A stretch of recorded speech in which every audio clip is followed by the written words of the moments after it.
Clarksburg Fire Department now has a new piece of equipment costing around $1.4 million.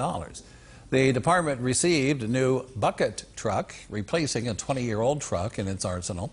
The new truck has a bucket that will accommodate 3 firefighters at once, as well as new technology like 360-degree cameras to see around the truck. And the department will be training around the city with the truck, manufacturing starting tomorrow through Tuesday. Well, it always feels great anytime you get a piece of equipment, especially one of this magnitude.